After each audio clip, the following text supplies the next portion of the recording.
Assalamualaikum warahmatullahi wabarakatuh. Berjumpa lagi di pertemuan kedua ini. Kita akan belajar kembali PKN, yaitu khususnya mengenai dinamika persatuan dan kesatuan bangsa. Yang mana minggu lalu kita sudah membahas tentang apa itu pengertian negara kesatuan. Pada pertemuan kali ini kita akan membahas karakteristik Negara Kesatuan Republik Indonesia. Oh ya, sebelum Ibu melanjutkan pelajaran hari ini, marilah kita berdoa sesuai dengan agama dan kepercayaan masing-masing. Berdoa dimulai. Selesai.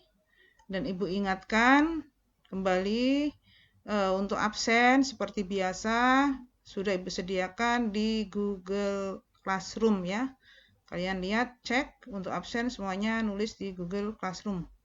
Jangan lupa sambil mendengarkan, sambil mengisi absen. Oke, marilah kita pelajari tentang karakteristik Negara Kesatuan Republik Indonesia. Negara Kesatuan Republik Indonesia adalah merupakan negara yang dalam proses terbentuknya dengan didasari semangat kebangsaan dan jiwa nasionalisme. Jiwa yang memiliki tekad dalam masyarakat dalam membangun masa depan NKRI secara bersama-sama. Negara Kesatuan juga merupakan cita-cita kemerdekaan bangsa Indonesia, karena dengan adanya Negara Kesatuan, bangsa Indonesia atau negara Indonesia akan lebih kuat dalam menghadapi ancaman, baik ancaman itu dari dalam maupun ancaman dari luar. Seperti contohnya yang sudah banyak terjadi dulu pada awal-awal kemerdekaan, banyak sekali gerakan-gerakan separatisme yang ingin memisahkan diri dari Negara Kesatuan Republik Indonesia. Juga seperti contohnya ancaman dari luar, yaitu adanya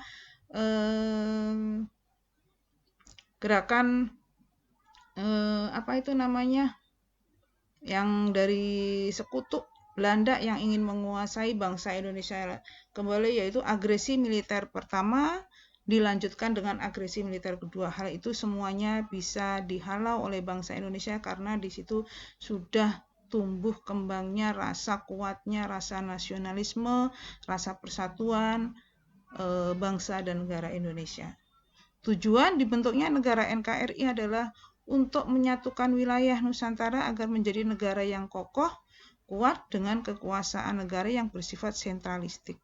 Hal ini kenapa? Karena mengingat wilayah Indonesia adalah wilayah yang terdiri dari pulau-pulau, maka NKRI menjadi suatu harga mati karena untuk menyatukan pulau-pulau yang terpisahkan oleh lautan-lautan. Di sini dengan adanya betul-betul negara kesatuan, di situ mengertikan laut bukan sebagai pemisah tapi sebagai penyambung antara wilayah satu dengan wilayah yang lain, gitu ya. Yang selanjutnya ada 5 alasan dibentuknya NKRI atau Negara Kesatuan Republik Indonesia. Karena satu, yang tadi sudah dibahas, sudah menjadi cita-cita gerakan kemerdekaan selama masa perjuangan.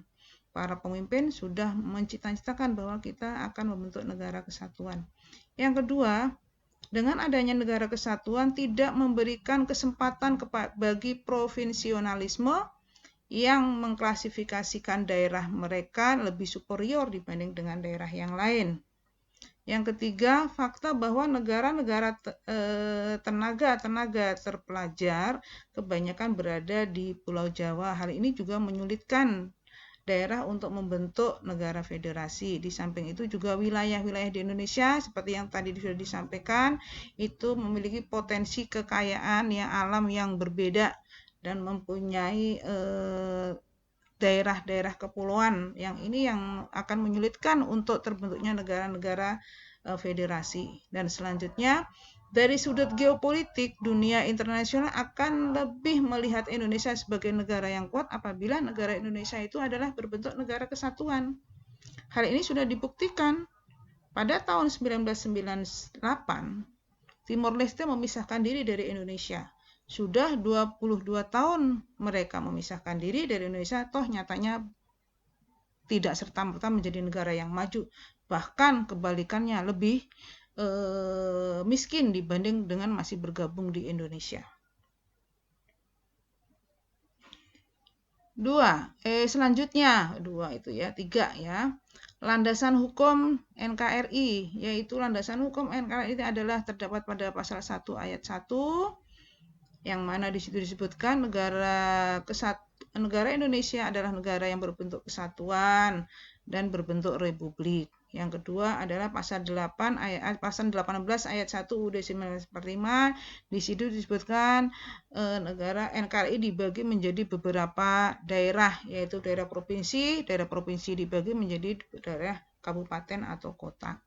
Pasal 18 ayat 2, pasal 18B ayat 2 UUD 1945 menyebutkan juga pemerintah pusat atau pemerintah atau negara mengakui, menghormati satuan-satuan pemerintah daerah. Pasal 25A UUD 45 di situ disebutkan tentang wilayah negara Republik Indonesia.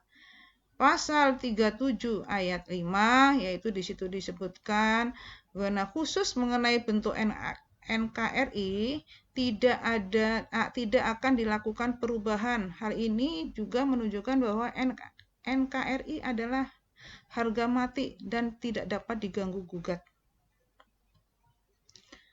Selanjutnya adalah fungsi NKRI. 1.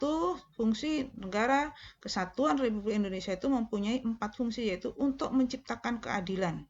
Artinya di sini negara membuat seperangkat aturan di situ untuk menciptakan keadilan, perdamaian dalam kehidupan atau mengatur kehidupan warga negaranya.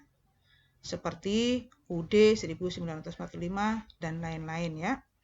2. Negara mempunyai fungsi harus mengusahakan kesejahteraan dan kemakmuran rakyatnya. Hal ini pun sudah dicantumkan dalam pasal 33, bagaimana negara harus memenuhi kebutuhan rakyatnya dan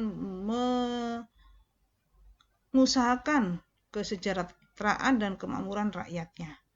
Fungsi yang keempat adalah mewujudkan keamanan dan ketentraman rakyatnya. Di sini juga sudah dicantumkan dalam pasal 30 UUD 1945.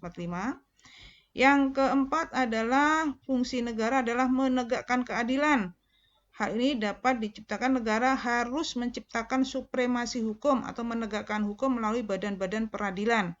Hal ini pun sudah dicantumkan dalam pasal 24, bagaimana Indonesia punya perangkat atau badan-badan alat-alat kelengkapan hukum atau peradilan seperti MA, seperti polisi, seperti kejaksaan. Itu adalah alat-alat penegak hukum. Selanjutnya, tugas-tugas pemerintah dalam mengurus negaranya.